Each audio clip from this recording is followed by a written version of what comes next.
Welcome into another playoff edition of Daily Face-Off Live. Tyler Remchuk and Frank Saravalli with you, streaming on the DFO YouTube, where, as always, we are looking for your inbox questions. And thank you to everybody that subscribed, by the way. 27,000 we hit the other day. The show is a presentation of Bet365. Download the app, use the code NATION, whatever the moment. It's never ordinary at Bet365. And Frank, it is the first, or I guess second technical elimination night, but two teams, two series could see handshakes this evening in the Stanley Cup playoffs. Yeah, and no shortage of consternation about some hits from the Battle of Florida last night. And yeah, the Bolts are on the brink. It's really interesting times. Yeah, really interesting. It's a 2-2 series out in Vegas where the Minnesota Wild and Golden Knights will play Game 5 tonight. We'll talk with Ken Boehlke from Sin Bin Vegas in the big segment today, but let's start with the Battle of Florida. The Panthers get the first home W of the series on just a wild finish that saw the Cats tie the game after killing a 5-minute major, but then that goal gets called back, only for Aaron Ekblad to score again a couple of minutes later. But the big question, Frank, is the Panthers shimmy and shake their way to a 3-1 series lead. Everyone's talking about the shiver from Aaron Ekblad that's earned him a phone hearing today, an unbelievable non-call that had John Cooper all sorts of fired up. Yeah, and understandably so. I mean, the fact that this was missed, and by the way, definitely not the first hit that has been missed as a call on the ice. And a lot of people are looking at this. Pat, I want you to roll this again one more time, and not from this angle, but from the first one that we saw, because I thought Dave Jackson, our friend and the rules analyst for ESPN, had a great, he said, look at John McIsaac, number 2. As he's turning, he would have missed the first part of this hit. I know you're thinking, looking at this, like, oh, this guy is seeing all of it, but watch. And Pat, see if you can pause it. I'll tell you right. Look at where he's looking. Stop. Okay. Now pause it again in another 1, 2. So he's looking, I think, at the other guys on the ice, including Marchand, and is just thinking that this is probably going to end up being a routine hit. So watch his head position as look where he's looking. It's not directly at the hit, and then he turns his head toward the hit as he goes by. Again, I'm not absolving him. Like, you're right there. You should absolutely have eyes on the hit. But he said you'd be shocked how many times as a referee you're in that position, you're that close to it, and you don't actually see the infraction. So interesting thing to point out. I thought his explanation was really well done. And again, not absolving, but this is one of many hits that we've seen so far this season that do not have a penalty attached to it, but then ultimately result in supplemental discipline. So Aaron Ekblad announced this morning, as you mentioned, the hearing. I think the big question is this one game or is it 2? And then there seemed to be some more consternation about the Mikkola hit as well. Yeah, the Mikkola hit ends up getting him a $5,000 fine from the Department of Player Safety. So no suspension there. I mean, this is a hit I just hate. Like, it's a guy in a vulnerable position, and I get that you're playing hard or whatever, but Girgensson is no threat there. Like, the smart hockey play, even if you're playing hard, is, oh, that guy's on his feet, I can just poke the puck loose and I'm going to get around him very easy, because again, he's not on his feet. So I really didn't like this one from Mikkola either. This is the one that ended up getting a 5-minute major, and you kind of wonder if there was a little bit of, we didn't call the 5 earlier, we got to call one now. But I do think, especially when you see this angle and the head rattle against the boards, I do think that's a 5. Okay. Stupid, dirty, ugly. All 3 of those things. But I think the proper call was made with the misconduct and the ejection and the 5-minute major. But then I think the also proper call has been made in the fine. That's a significant penalty for this hit. And the one thing that's missing from it, and again, it's easy to say from 1,000 miles away on my couch in Pennsylvania, but there's not a ton of force. He's not skating into it from 25 feet away. He crunches him, and it's ugly, and it's all those things that I mentioned.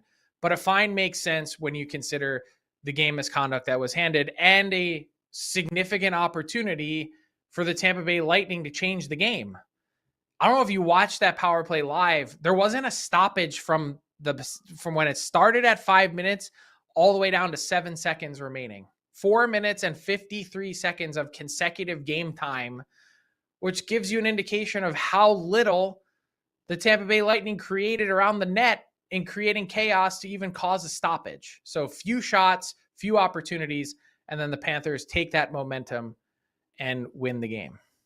Yeah, and again, if a Bolts fan is going to sit there and complain about the officiating, I get it. It stings to see Aaron Ekblad, of all players, go and tie the game, and then they score the winner 12 seconds later, 11 seconds later, or whatever. I sit there and go, you had a 5-minute major in the third period with all that talent you have, with how traditionally clutch your power play's been. And you're right, their best opportunity was the shot on what would be the far side from the camera angle, where they missed the net by 3 feet. So, like, again, the shots that actually And you went had on a net, lead. yeah, like you score a goal there, this thing is over. Florida doesn't have the fight to come back in that one. It's still a missed opportunity for the Bolts. You can be frustrated about it. And hey, listen, if Aaron Ekblad ends up missing games 5 or 6 or whatever it is, then I guess that's, I mean, you take that. But the point is, like, the missed Aaron Ekblad call didn't cost you the game. Missing on the 5-minute major did. Agree. And the Lightning are in tough now. Yep. We've seen hot and cold Andrei Vasilevsky in this series. He started off really poorly, 5 goals on 11 shots, then stopped 70 out of 73 to follow that, and then let in quite a few at the end to close out game 4. Look, so his numbers aren't great this postseason or the last 2 before it, and the Lightning are in a really difficult position now. I struggle to see a path for them to get back and tie this series up, let alone win it. Yeah, and I kind of agree. I think that experience of a Florida team who's won 7 series over the last 2 playoff runs, I think that'll shine through here. Tampa maybe squeaks out 1, but I don't think you're winning 3 in a row against this Panthers team. Let's go out west, Frank, where another team has been pushed to the brink of elimination as the Dallas Stars took a 3-2 series lead with a home W. And the first period, I thought, not set the tone for this one, but it almost decided this one. The Stars get a squeaker less than 10 seconds in on one Mackenzie Blackwood absolutely wants to have back, and then they get a lucky weird one with under a minute to go, and it's like, okay, you bookend the first period with a weak one and a lucky one, and even though Colorado had a decent push in the second period, there was just no coming back. This Dallas offense has woken up. Like, look at those goal scorers. Rantanen, Johnson, Hintz. Like, the stars for the Stars have woken up and arrived in this series. Yeah, and the amazing part is they were all square before that without those guys really contributing in significant ways. I mean, if you go look at the Stars' big gun scores from the regular season, I think only 2 of them were on the board prior to game 5. And I think the amazing part about watching this series really closely is how quickly it's flipped. Like, go back to game 2 when the Avs had a chance to win both in Dallas to open up the series. Within that game, it flipped right there. But then if you walked out of Ball Arena on Saturday night after watching game 4 and you saw how dominant the Avs were and McKinnon was, you're thinking this team is flying. There's zero chance that they're going to lose this series. You would have walked out of the arena thinking that that team is your cup winner this year. Now they're on the ropes. And it happens in the blink of an eye, not just to start that period, but then you watch how the rest of it played out. I mean, Colorado draws to 3-2 and you're thinking, all right, we're heading to OT here. This is happening. And the Stars just pounce, and they've been opportunistic. They've been a lot of things, but man, they've had some serious stick-to-itiveness considering that this is a team that's playing without their top defenseman and without one of their best forwards in Jason Robertson. Yeah, and again, officiating, obviously a massive storyline in pretty much every series that's going on right now because it's that time of year and every call is criticized. Gabe Landeskog saying some of the calls on the Avs were preseason level, but I sit there and go, listen, the Stars went 1 for 4 on the power play. You lost the game 6-2. Take out the empty netter. It's still a 3-goal lead. Take out the power play goal. It's still a 2-goal lead. Like, that's not why. I look at this blue line for Dallas and I go, you have Cody Ceci and Ilya Lyubushkin playing north of 20 minutes. You have Alex Petrovic. He didn't score. They changed it to Marchment, but he's playing 14:54. This Avs forward team, being as deep as they are, should be feasting on this blue line, and they're not. And I think that's why you even saw some of the frustration from Nate McKinnon last night, screaming at Charlie McAvoy on the bench. Or sorry, Charlie Cole. Yeah, Charlie Cole. And also not a good look because I don't ever see the reaction go the other way when it's a one-way street. When Nathan McKinnon makes a mistake or he's not ready for a certain situation, I don't love that. And I think maybe another reminder why there's only one Sidney Crosby, if anyone wants to make the comparison. That said, you're right. And Dallas did not figure out the right side of their defense. They have not figured out their defensive depth, because the same thing you would think is doing them in year after year after the way that things ended in the Western Conference Final. But the amazing part is they might beat the Avs and then get Heiskanen back for round 2, and then who knows what happens after that. All bets are off. Yeah, and I mean, for Nathan MacKinnon, I'd also say, are you yelling at your boy Cale Makar too? Because he's -3 and doesn't have a 5v5 point in this series. And I know some Avs fans have been disappointed in Makar's play through 5 games, but with that Colorado team, this series has been unpredictable. You probably never do want to write them off. Let's stick with a Western Conference Game 5 that is happening tonight, Frank. Back to Los Angeles for the Oilers and Kings, where the home team has won every series in this one. And I was trying to come up with, the cliche keys to victory here. And for the Kings, I was like, okay, if they start the game well and prove that they aren't rattled by what happened in Edmonton and they're still in the driver's seat with home ice advantage, that'll be good. But then I went, even if they lead this game after 40 minutes, is anyone sitting there feeling comfortable in Los Angeles? So I really don't know what we're going to see in Game 5 between these two tonight. How would you know? I mean, you couldn't have predicted the way that this series has played out from any fashion to this point, maybe outside of the Oilers and their goaltending struggling. Other than that, the comebacks, the way LA has dominated huge stretches of this series, the way the Oilers have dominated the third period and overtime, it's almost within each game. It's like, all right, you guys, the Kings, you're allowed to have the first 50 minutes. And then after that, we're going to own the rest, and however long that takes. And that's a really powerful spell to cast if you're the Oilers, because so many playoff games are decided in that fashion. And it's hard to bet against 97-29 and the consistent production that we've seen from them.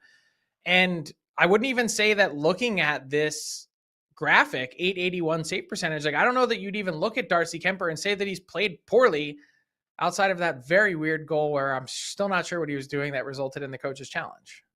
Yeah, it's a weird one. This series has been wildly entertaining, and I think part of it is both these teams are very flawed, but they're flawed in ways that mirror each other, where Edmonton can't get a big save. The Kings are very opportunistic. The Kings like to sit back and protect leads, and you can't do that against the Edmonton Oilers. So it'll be a matter of whoever can respond first here. We'll get to Ken Boehlke in a couple of seconds here, Frank. But first, let's go out east a little bit and talk about the fact that two teams have their lives on the line tonight. And listen, I'm not sitting here still and thinking the New Jersey Devils have a chance. If they win tonight, I would still take the Carolina Hurricanes in Game 6. But Ottawa, if they win tonight, there's got to be a little bit of doubt creeping into the minds in Toronto, right?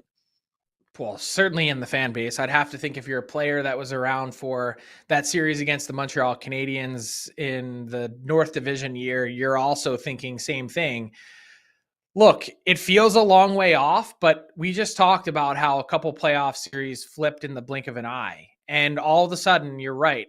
The Sens, after 3 consecutive OT games, if you could win one more, you're really planting some seeds of doubt in the Toronto Maple Leafs. And that's when it starts to get fascinating, particularly coming back to Ottawa for home ice. You're thinking, man, if that was it, fun way to go out for this season. If you're a Sens fan, you get a win in OT on home ice, but it could be a totally different story being written later this week, depending on how tonight goes. So this is your opportunity. This is your moment. I will say that this Leaf team, 3 ways to describe them: confident, composed, clinical, all 3 really good C words to talk about how the Leafs have looked so far these playoffs. They've looked different than they have at any point during the Matthews and Marner era.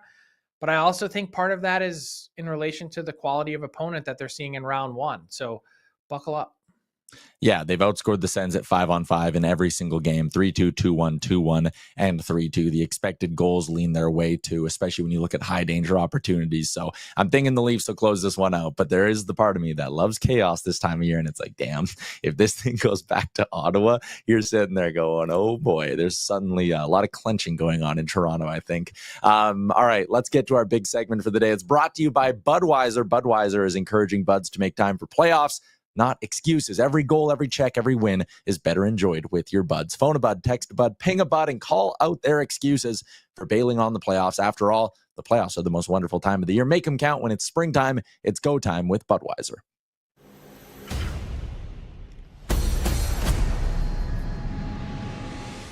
Always a pleasure to be joined by Ken Bolke from Sin Bin Vegas. And there was probably a little bit of clenching going on in that overtime in game 4 as the Golden Knights, facing a 2-1 deficit to Minnesota, got an OT winner from Ivan Barbashev to even it up. And listen, obviously you cover the Vegas Golden Knights, but I want to ask you a little bit about your impression of this Minnesota team. What's allowed this to be a tighter series than what people expected? I think the biggest part is their top line is dominant.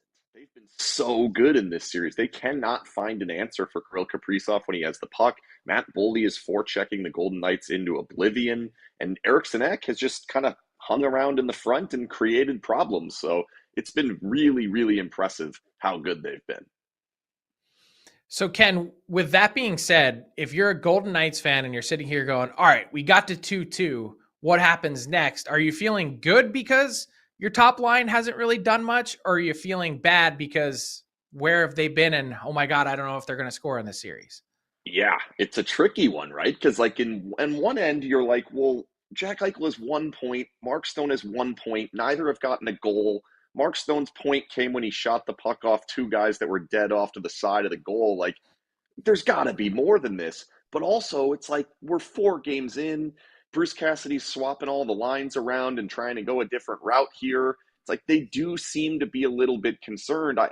I don't really know how you can feel great about what's going to come for Eichel and Stone as you move forward. And really, all of the top guys, nobody's really playing great for the Golden Knights so far in this series. But at the same time, it's 2-2. So it's like you're there, you're in it, you got home ice advantage, you're in a good spot, but they're going to have to play better. Like, I don't know that they've been the better team in maybe any of the 4 games. The first one they won by 2, but I don't know that they've been better in any of the 4 of them.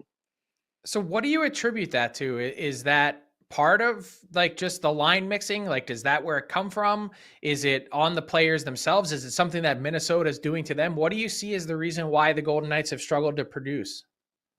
I think one of the biggest things has just been Minnesota's like ability. I don't know if that's the word. It's like a commitment, maybe is a better word. You were using C words. I'm allowed to use C words. Their commitments to staying to the middle of the ice has been really good. And the Golden Knights do not have an elite group of wingers. Like, you look up and down the lineup, outside of Mark Stone, there's not a lot of great wingers. So they have to find ways to generate things on the outsides, and that's just not happening. So now it's coming and kind of falling on the defensemen, and this isn't a team that scores a ton from their defensemen. They get points, but they don't score a lot of goals. So I think that's been kind of the reason why they've been struggling to get to the front, struggling to generate consistent offense. And even though the shot numbers are there, the Corsi numbers are there, even the expected goals numbers are there, they're not getting as many super dangerous chances as what it takes one pass from Kirill Kaprizov to generate something more dangerous than the Golden Knights have gotten for 15 minutes there. What's been the general feel on Adin Hill in this series? Like, obviously his stat line isn't great, but he doesn't face a lot of rubber, which I know can kind of hurt the traditional save percentage metric. But just like looking at his his career page here, this is the first time he's had to play north of 40 regular season games in a year. Is there any concern maybe that he was overplayed a bit in the regular season, or do you not buy into that? I don't know that it's overplayed because it ended up being 50. And I feel like when we start talking about splitting hairs, like what would you want? What's the perfect amount? I think 50 might be the perfect number. So I don't think we can go down even further than that and do 41. Like, you're really pushing it there. I wouldn't say he's overworked. I don't know that he's been good or bad necessarily. Like, he made a couple of big time saves, but he's also had a couple that you would like to have had him erase. So to me, like, he's been basically just back there doing his job. And when the Golden Knights have gotten and put him in positions to make stops, he'll make the stop. When it breaks down in front of him and they have turnovers behind the goal and then a pass right out and into the low slot, he's probably not going to erase that one. And he's been doing that most of the season. When they defend at a high level, he's been great. When they don't, he has not. And that's kind of where you end up with 854 through 4 games. Not particularly good, but also he has not, I would definitely not say he's the reason they've lost any of the games, either of the two, and I don't think he would have been the reason that they would have lost game 4. Yeah, so I'm glad you brought up the defense because I can't believe what we saw from Shea Theodore at some points of this series. And obviously much better for him in game 4, but that one game -4 only played 16 minutes. I mean, so uncharacteristic of him. if you were to grade out this Golden Knights defense as a whole for this series, what letter grade would you give it?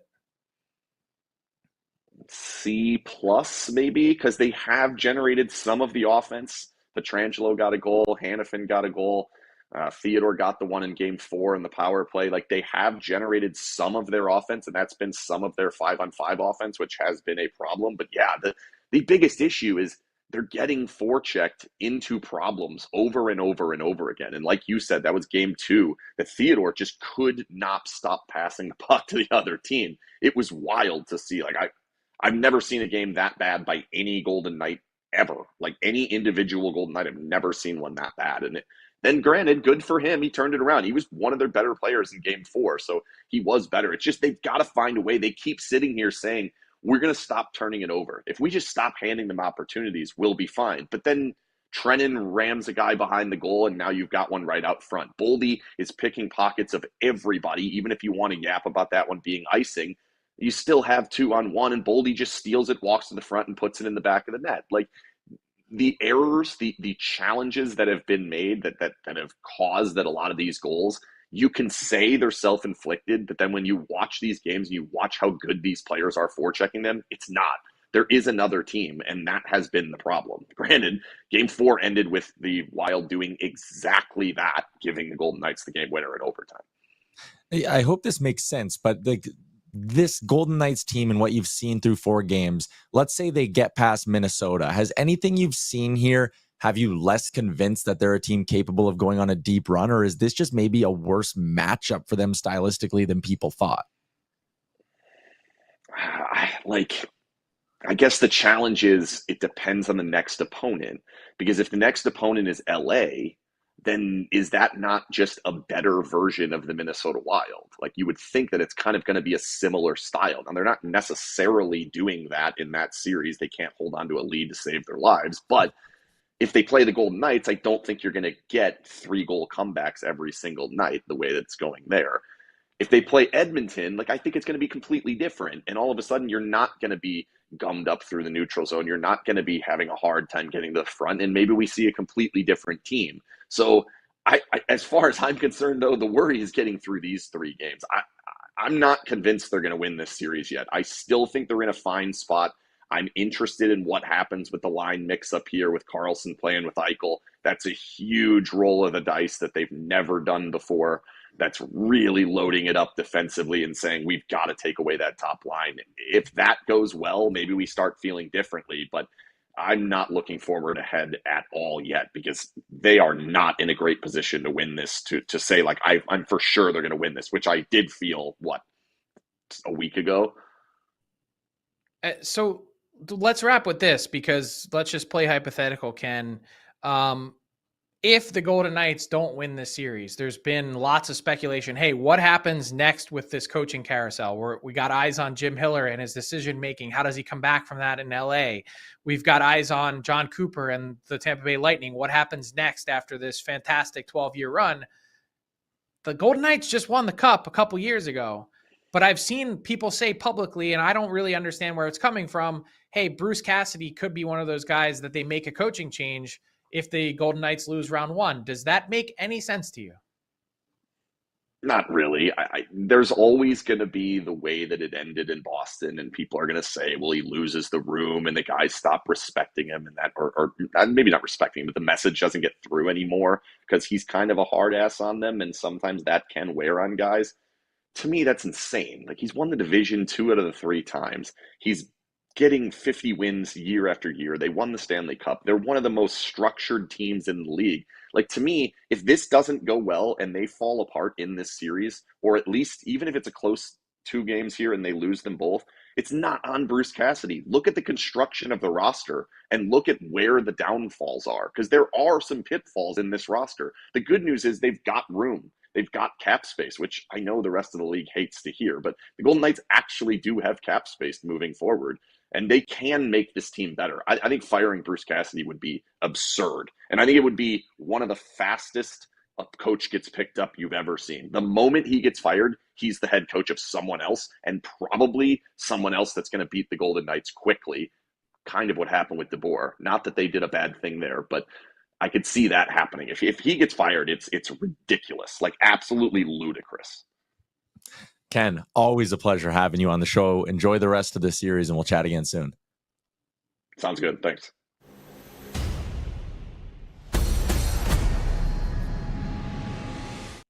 One of my favorites, Ken Boehlke from Sinbin Vegas. You can find his coverage, sinbin.vegas. Frank, I mean, just on that note, with the Golden Knights having some cap space, I'm just looking at their Puckpedia page, $9.6 million in projected cap space, full blue line signed, Aiden Hill's under contract. It's like they basically just do have like some fun money for this summer, which again, if you're a fan of any other team, you're sitting there going, God damn it, how do these guys have fun money? Yeah, I'm always excited to see what they do with it because they seem to go after the big fish constantly. Yeah, really interesting. Ask DFO, Frank. We got one in the chat. I think it was from Jason, who wants to know if you'd like to see the NHL take maybe a step up in how hard they punish playoff games and these hits in the playoffs. They basically said, listen, if they suspended them harder for a little bit, the hits would go away. I'm kind of weary about that because I don't want to lose that intensity of playoff hockey. But the idea of like, hey, just stop doing the whole 2 regular season games is worth 1 playoff game thing, and maybe you see a few less cheap shots. Do you get what he's saying? I get what he's saying. I just don't like it. I mean, I like the current accepted ratio, as you mentioned, 2 playoff games equals, or 1 playoff game equals 2 regular season games. I just think that's the way it has to be. The games are so much more meaningful. To pretend that they're equal, I think is insane. Yeah. J-Rock also threw one in that I liked. What type of coach do you think Kyle Dubas is looking to give the Penguins to try and make these final runs with Crosby, Malkin, and Letang? Are you thinking maybe someone a little bit younger or someone more on the older second, third time through try? Hard to say, really. I would imagine that you're trying to go with someone younger that maybe thinks more similarly to you. But with terms of how that team played or the way that they were coached, like the issues with the Pittsburgh Penguins are roster construction, not coach. And I just think all this does is deflect the blame somewhere else. Yeah. Let's get to our daily bets for Bet365, an official partner of the Stanley Cup playoffs. From game props, player props, totals, and money line, you can even bet on futures like series winners, conference champions, and of course, the Stanley Cup champion. Whatever you bet, it's never ordinary at Bet365. Download the app and get in on the game. Must be 19 or older. Frank, I got a couple for tonight. Evan Bouchard and Adrian Kempe are actually 2 decent value plays to get 1 point, and the over has hit in every single game so far in this series. So why would it change tonight? I'm going over 6.5 with Bouchard and Kempe to each get on the score sheet at plus 275. And I like the Canes, even money on the puck line. I think the Canes finish it off tonight, Frank. Yeah, I agree with you. I liked the spunk and the pushback from the Devils with both games in New Jersey, but going back to Carolina, I would imagine that this series is over. And to wrap up today's show, Frank, you wanted to say a little something about Ray Shero. Yeah, and speaking of the New Jersey Devils, his last post as general manager, many people from around the hockey world today have descended on Massachusetts to celebrate the life of Ray Shero, a funeral service and life celebration. And man, I just wish I could be there for some of the storytelling. So many people in hockey owe a debt of gratitude to one of the all-time great people in the game. Treated everyone the exact same, whether you were the usher, a media member, a treasured front office staff member, or a player. Everyone got the same courtesy. And I just, I really appreciate all of my interactions with Ray Shero. He was the first general manager as a young reporter covering this league that gave me the time of day. And I think you always remember people like that. And every interaction that I had with him since, didn't matter what career stop I was at, he would always answer. He'd always be down for an interview. It'd always have to be edited because Ray Shero, one of the all-time greats, had a legendary potty mouth. But it was always fun talking to him and a brilliant hockey mind at that. So really going to miss him. Can't believe that he's gone. And man, thoughts are with the Shero family and everyone close to Ray.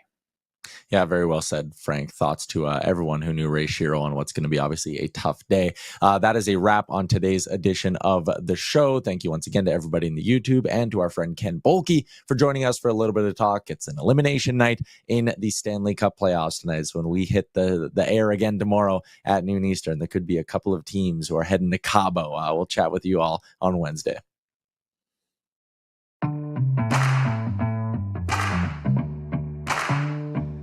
What's up, hockey fans? If you enjoyed that video, then you're going to want to hit the subscribe button to not miss any of our content, from daily live shows with Frank Saravalli to analysis from former NHLers to exclusive interviews with some of the biggest names in the hockey world on Frankly Speaking. You're going to want to hit that subscribe button and stay up to date with everything going on in the hockey world.